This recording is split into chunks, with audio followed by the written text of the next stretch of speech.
بسم الله الرحمن الرحيم الحمد لله وصلى الله وسلم وبارك على نبينا محمد وعلى آله وصحابته أجمعين.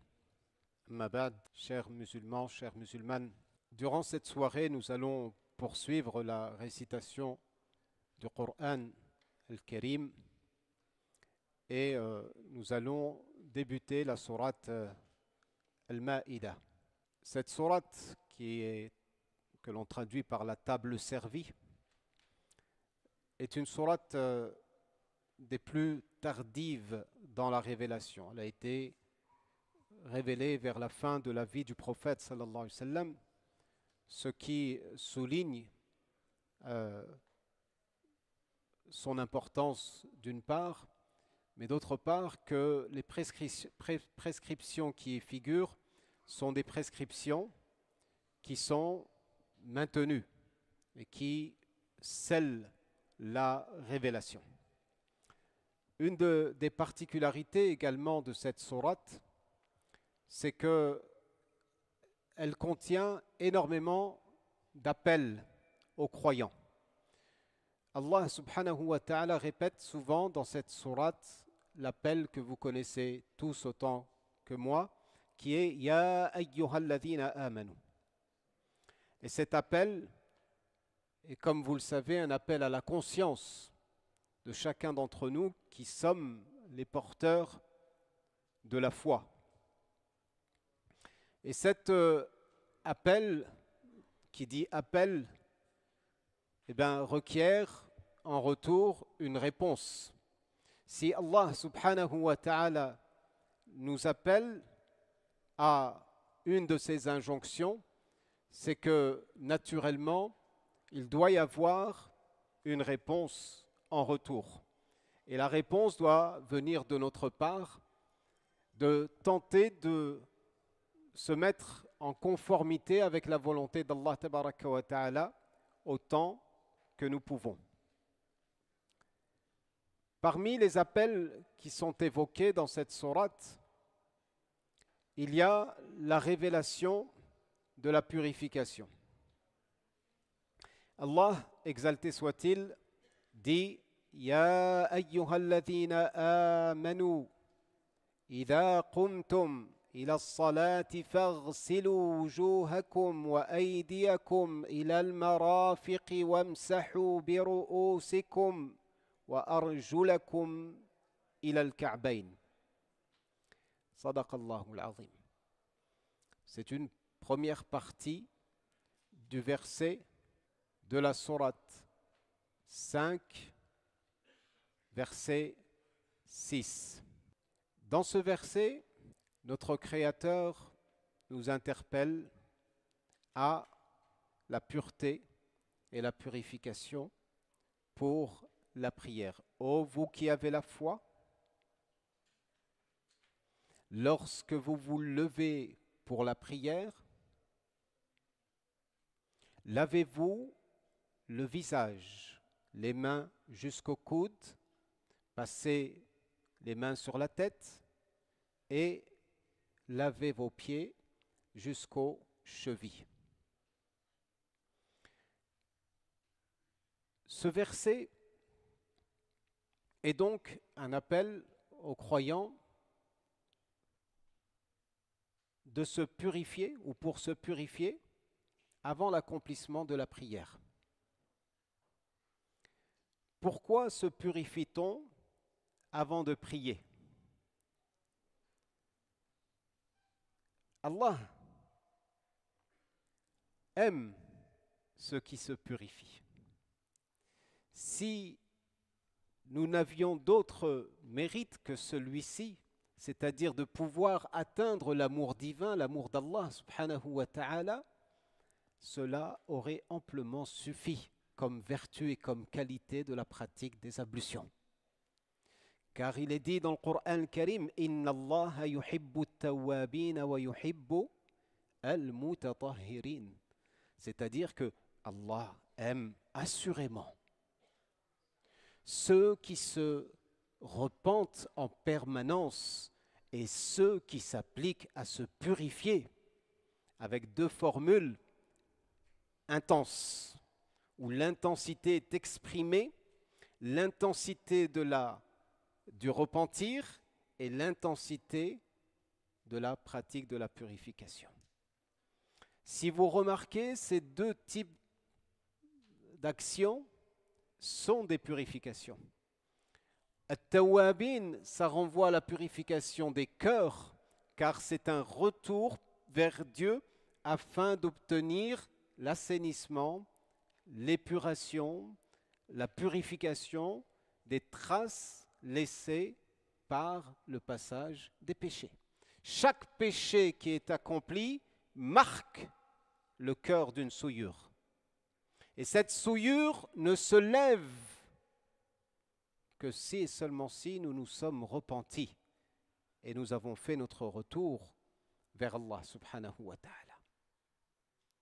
Et de la même manière, la pratique de l'ablution est une purification du corps. Donc soyez attentifs à cette double purification du cœur et du corps. La purification spirituelle et la purification physique. Et Allah aime ces deux types de purification, d'une part. D'autre part, pourquoi il faut se purifier? Eh bien tout simplement parce que à travers notre prière pour laquelle on se purifie, on aspire à se rapprocher de Dieu. On tend à la proximité de Dieu. C'est ce que l'on recherche. Et pour se rapprocher de Dieu, on ne pourra le faire que si au préalable, nous nous sommes purifiés. Pourquoi? Parce que Dieu est l'infiniment pur. Allah, parmi ses min asma'ihi al-husna wa sifatihi al-ula annahu al-quddus. Allah subhanahu wa ta'ala est appelé al-quddus. Parmi ses nobles et saints attributs, il est al-quddus, c'est-à-dire l'infiniment saint et l'infiniment pur. Donc si tu entends te rapprocher de Dieu, sache qu'au préalable, il va falloir se purifier en respectant l'injonction divine qui nous dicte la démarche à suivre de la purification.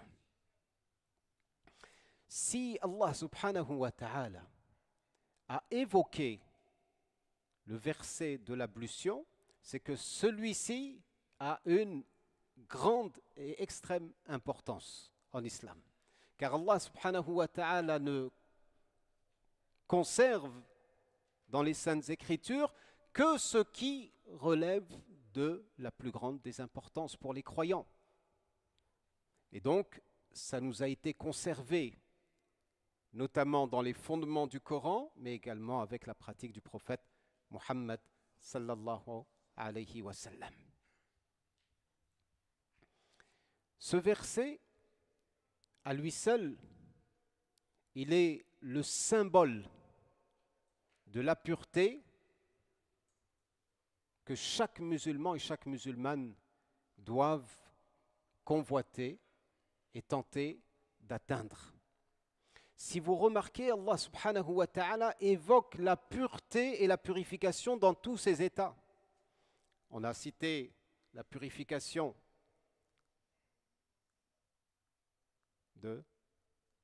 spirituelle, vous suivez, du cœur, et la purification du corps.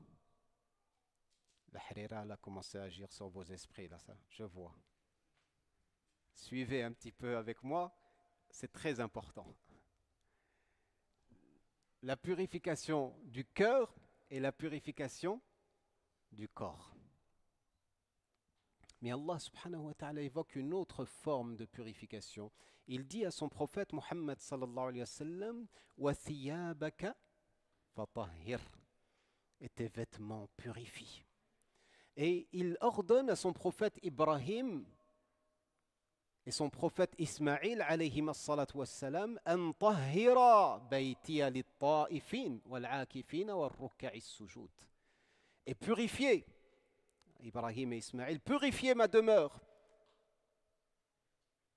pour ceux qui vont pratiquer le tawaf, pour ceux qui vont pratiquer le ruku', le sujoud, les retraites spirituelles, etc., etc. C'est-à-dire qu'Allah tabaraka wa ta'ala nous demande de purifier notre corps, de purifier nos vêtements, de purifier le lieu où l'on prie et de purifier avant tout ceci le cœur. L'ablution est une des adorations les plus importantes en islam. Sans quoi Allah ne nous aurait pas donné autant de détails dans le Coran al-Karim. Et c'est pour ça que le prophète sallallahu alayhi wa sallam dit At-tuhuru shatrul iman. La purification fait partie c'est la moitié de la foi. La moitié de la foi. Mais malheureusement, ce que l'on peut observer dans le comportement des uns et des autres, c'est que lors de la pratique des ablutions, il y en a qui discutent. Je ne suis pas en train de dire que c'est haram de parler quand on fait les ablutions. On a le droit de parler. Il y en a qui blaguent.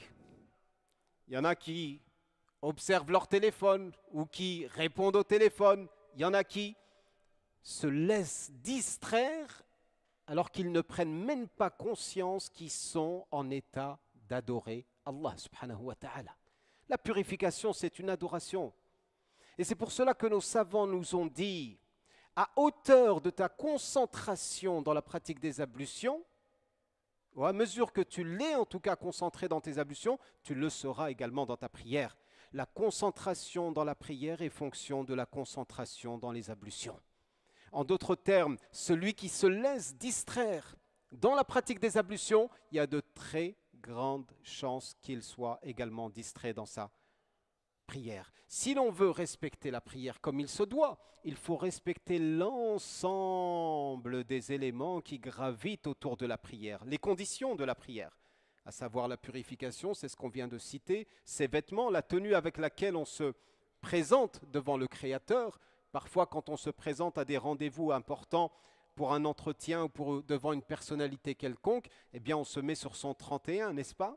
On met de beaux vêtements, on met un beau parfum, etc. Parce qu'on respecte la personne devant laquelle on va se présenter. Mais qu'en est-il de la prière? On se présente devant le souverain suprême, on se présente devant le Créateur. Il faut accorder également de l'intérêt, de l'importance à ces questions. Accorder de l'importance à la prière, c'est accorder de l'importance aux conditions qu'il faut réunir et satisfaire au préalable. Car la prière est l'épine dorsale de l'islam. C'est la colonne vertébrale de l'islam. Wallahu ta'ala a'la wa a'lam wa ahkam wa sallallahu wa sallama wa baraka ala nabiyyina Muhammad wa ala alihi wa sahabati ajma'in. Subhana rabbika rabbil izzati amma yasifun. Salamun al mursalin. Walhamdulillah.